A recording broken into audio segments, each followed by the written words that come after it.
Oke, teman-teman semua, balik lagi di grup pemahaman saham. Kali ini kita akan bahas IPO keempat yang saya analisa itu PRDL yang sudah bisa di order ya di tanggal 1 sampai tanggal, kalau nggak salah tanggal berapa? Tanggal 7 ya. Nanti kita lihat saja seperti apa. Dan kita akan bahas ini saham apa sih PRDL ini? Yaitu saham produsen alat kesehatan, teman-teman. In vitro diagnostics atau disingkat EVD.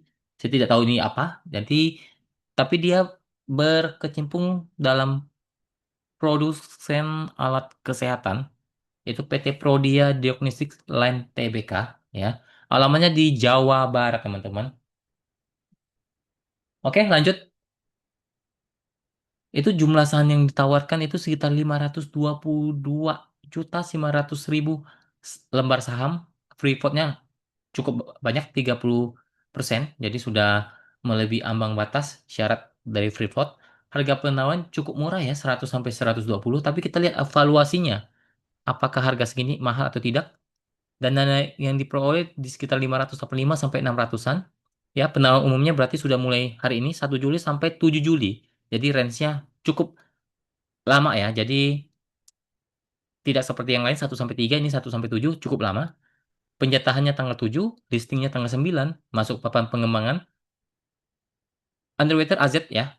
Nanti kita juga lihat track record-nya AZ itu seperti apa, teman-teman. Lanjut.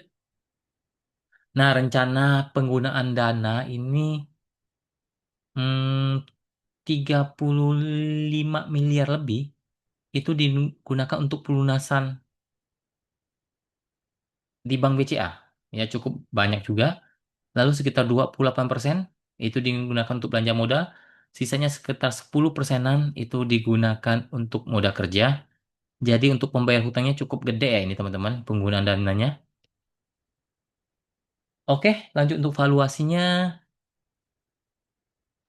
Untuk PRDL, kalau di listing di 100 sampai 120, BV-nya sekitar 47, ya jadi nggak terlalu mahal ya menurut saya, karena PBV-nya cuma 2 kali. Jadi ini tergolong murah ya untuk PBV. Untuk PER-nya cukup murah juga, di bawah 20 kali ataupun sekitar 10 kali. Ini termasuk tergolong murah ya untuk saham PRDL secara valuasinya ya.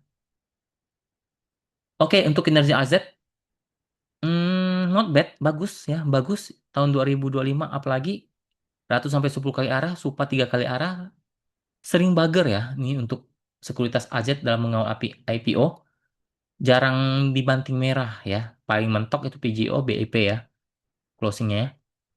Jadi kemungkinan untuk AZ sangat menarik ya untuk underweight AZ. Oke, langsung kesimpulan saja, tidak usah bertele-tele.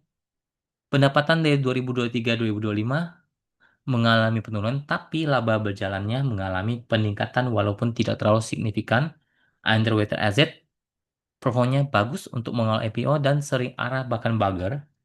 Penggunaan dana itu 50% itu lebih digunakan untuk bayar hutang. Sebenarnya kurang oke ya dari segi penggunaan dananya, karena 50% sudah diserap untuk bayar hutang, lebih dari 50%. Valuasi murah ya, perusahaan bergerak di bidang alat kesehatan. Lalu kesimpulannya seperti apa? Saya masuk IPO PRDL karena valuasi perusahaan murah dan UE-nya juga bagus. Jadi targetnya bisa arah di hari pertama sampai ketiga. Semoga seperti itu. Disclaimer, teman-teman, ini bukan suatu yang mutlak dari saya. Pasti pasti arah sampai ke hari ketiga, tidak juga. Bisa saja nanti dibanting, bisa saja kita nggak tahu. Jadi ini bersifat disclaimer. Teman-teman bisa analisa ulang. Jadi ini cuma hanya referensi buat teman-teman saja. Tidak harus diikuti, dan teman-teman bisa cross-check sendiri dengan melihat laporan keuangan dan sebagainya. Oke, sekian dulu video kali ini. Semoga bermanfaat. Terima kasih. Salam cuan.